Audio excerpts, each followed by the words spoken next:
The knife had started cutting into the child's skin. Kyle had to hit the terrorist's head from 50 meters, but with two moving targets, blood, panic, and a 0.8-second window. This would be Kyle's shortest but most critical shot of his career. The morning sun cast long shadows through the broken windows of the abandoned marketplace in eastern Ramadi as Staff Sergeant Kyle adjusted his position on the second floor of a partially destroyed building. Through his Schmidt and Bender scope, he could see the tactical situation developing 50 meters below with crystalline clarity that made every detail brutally visible. 7-year-old Amara Hassan had been caught in the crossfire of a firefight between Marine forces and insurgent fighters. When the shooting started, she had hidden behind concrete barriers in the marketplace, but insurgent leader Mahmoud al-Zarqawi had found her during his retreat from advancing American forces. What should have been a simple escape had become a hostage crisis with implications that extended far beyond a single child's life. Kyle watched through his scope as al-Zarqawi pressed a curved dagger against Amara's throat, using the terrified child as a human shield while he attempted to negotiate safe passage through Marine checkpoints. The blade was already drawing thin lines of blood from her neck, and Kyle could see tears streaming down her face as she struggled to remain still. Overwatch, this is ground control, crackled through Kyle's radio with the controlled tension that characterized high-stakes tactical communications. We have eyes on one hostile holding a local national child hostage. Subject is armed with edged weapon and appears prepared to execute hostage if approached by friendly forces. Kyle studied the tactical geometry with the analytical precision that had made him one of the most effective snipers in Iraq. The range was approximately 50 meters, far closer than optimal for precision rifle work, but too far for pistol accuracy against such a small target area. Al-Zarqawi was using Amara's body as cover, exposing only portions of his head and shoulder while keeping the knife pressed against her throat. Chief Petty Officer Danny Martinez, Kyle's spotter, was positioned adjacent to Kyle with high-powered binoculars that provided detailed observation of the hostage situation. "Chris, this is the most challenging shot geometry I've ever seen. The target's using the child as perfect cover, and that knife is already cutting her. Any movement from our target area, and he's going to slice her throat." Kyle understood that he was facing the most technically demanding and psychologically intense shooting challenge of his military career. The mathematics were brutal. At 50 meters, his .338 Lapua Magnum rifle was capable of sub-inch accuracy, but the target area was measured in millimeters rather than inches. Al-Zarqawi's head was partially concealed behind Amara's, with only a small portion of his skull visible to Kyle's scope. But the technical challenges were compounded by temporal pressure that eliminated any possibility of extended preparation or multiple shot opportunities. Intelligence indicated that al-Zarqawi was becoming increasingly agitated, and the knife was cutting deeper into Amara's neck with each passing moment. "Ground control, this is Overwatch," Kyle transmitted, his voice carrying the calm professionalism that characterized elite performance under extreme pressure. "I have visual on the hostile and hostage. Shot is possible but requires perfect conditions and timing. Subject appears to be escalating toward execution of hostage." Kyle's tactical analysis revealed the narrow window of opportunity that might allow him to eliminate al-Zarqawi without harming Amara. The terrorist's positioning pattern showed that he occasionally shifted his stance to observe Marine positions in different directions. During these movements, approximately 0.8 seconds of his temporal lobe became visible to Kyle's scope. But executing a precision shot during this brief window required more than technical marksmanship. Kyle would need to predict al-Zarqawi's movement pattern, time his shot to coincide with optimal target exposure, and deliver the bullet with accuracy that left no margin for error. Kyle began the most intensive preparation sequence of his career, understanding that failure meant watching a child die while her blood was on his scope. His breathing slowed to the controlled rhythm that eliminated microscopic movements affecting accuracy. His heart rate dropped to the minimal level that characterized supernatural shooting performance. Through his scope, Kyle could see every detail of the unfolding drama below. Amara's eyes were wide with terror as she tried to remain motionless despite the pain from the knife. Al-Zarqawi was speaking rapidly in Arabic, apparently making demands that the Marines couldn't or wouldn't meet. Most critically, Kyle could see the terrorist's movement pattern as he shifted position to observe different approach routes. Kyle calculated that al-Zarqawi's positioning cycle took approximately 12 seconds, with the optimal shooting window occurring when the terrorist turned his head to check the marketplace's eastern approach. During this movement, 2.3 inches of temporal area became visible for 0.8 seconds, enough target area for a perfect shot, but requiring timing precision that challenged human reaction capabilities. "Chief, I need you to call the shot window," Kyle instructed Martinez. "When you see him beginning his eastern scan, I need a 3-second countdown ending exactly when his head reaches maximum exposure."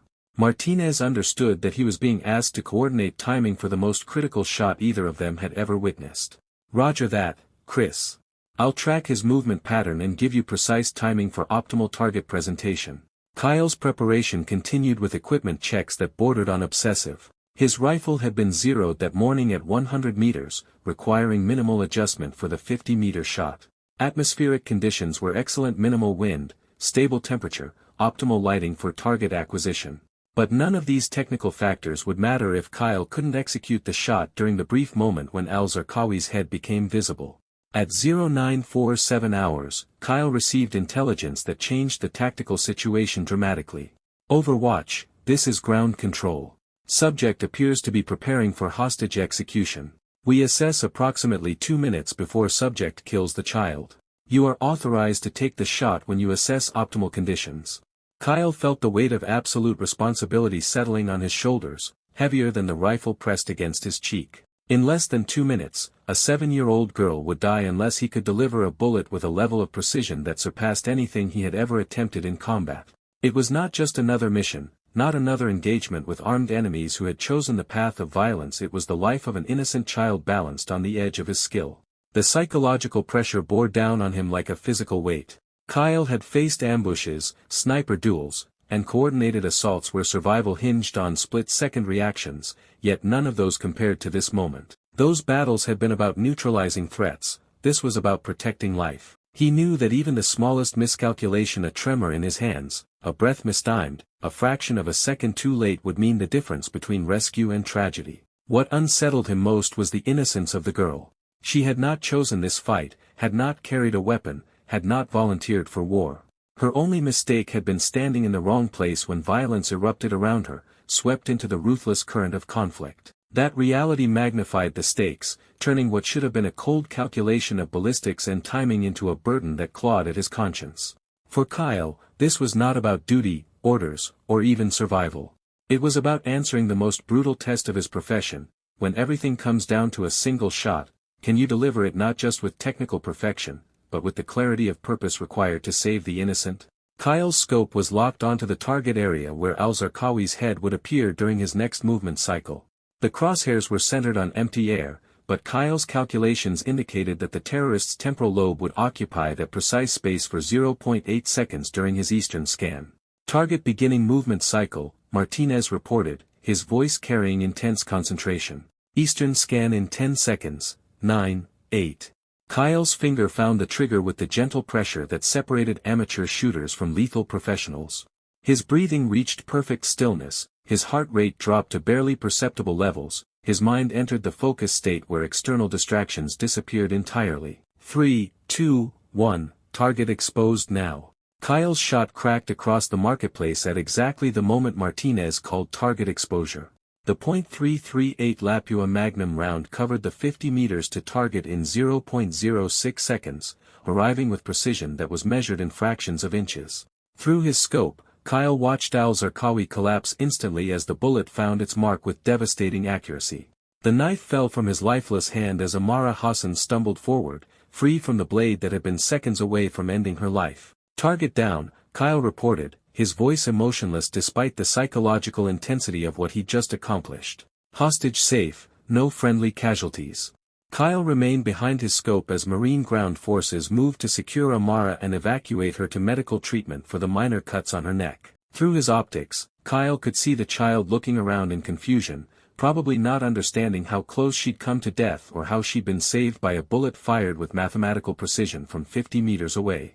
Martinez approached Kyle's position with an expression that mixed professional admiration with personal amazement. His voice carried a tone rarely heard in the aftermath of combat: equal parts respect, disbelief, and relief. "Chris, that was the most precise shooting I've ever witnessed. You put a bullet through a target area the size of a playing card at 50 meters, while the target was in motion, and worse while he was using a child as cover. I've seen men make difficult shots under pressure, but nothing like what you just pulled off." Kyle was already securing his weapon and preparing to relocate, knowing full well that the muzzle flash from his last shot had compromised his position. His movements were disciplined, efficient, the result of years of training that conditioned him to transition instantly from action to survival. Without looking up, he replied calmly, "Chief, it wasn't precision, it was necessity. That child needed saving, so we found a way to save her." Though he spoke with humility, Kyle understood deep down that what had just taken place was not routine. It wasn't simply another engagement, nor was it just a fortunate alignment of skill and circumstance. The shot had demanded everything from him: technical mastery of his weapon, acute control over his breathing and heart rate, the ability to block out chaos, and the willingness to commit to a split-second decision where hesitation would have meant a child's death. At 50 meters, the margin of error was almost non-existent. A slight tremor in the hands, a heartbeat mistimed, or a miscalculation of the target's angle would have spelled disaster. And yet, in that moment, Kyle had achieved what many would consider impossible. It was a reminder that true precision shooting was as much a mental discipline as it was a mechanical act. The tactical implications of the engagement extended far beyond individual heroics. Snipers were traditionally trained to operate at long ranges, hundreds, even thousands, of meters from their targets, where patience and distance provided both safety and clarity. Kyle had demonstrated something different: that precision rifle fire, when executed flawlessly, could be applied in close quarters with surgical accuracy. In urban environments, where buildings blocked lines of sight and civilians often mingled with threats, such adaptability could mean the difference between mission success and catastrophic failure. His shot would not simply be remembered, it would be studied, dissected, and eventually shaped the way future generations of snipers were trained. In the weeks that followed, Kyle received fragmented updates about the young girl he had saved. Her name was Amara Hassan. She had been quickly reunited with her family and later evacuated to a more secure area of Iraq. Though her physical injuries amounted to little more than superficial cuts and abrasions, wounds that healed within days, the scars that remained were not visible. Kyle knew from experience, and from years of seeing the aftermath of violence, that the psychological toll of being used as a human shield would linger far longer than any physical wound. In quiet moments, he thought about her, hoping she would one day find peace beyond the memory of that market. Military records ensured that the event would not vanish into obscurity. Kyle's shot was documented in a series of classified after-action reports circulated among training commands.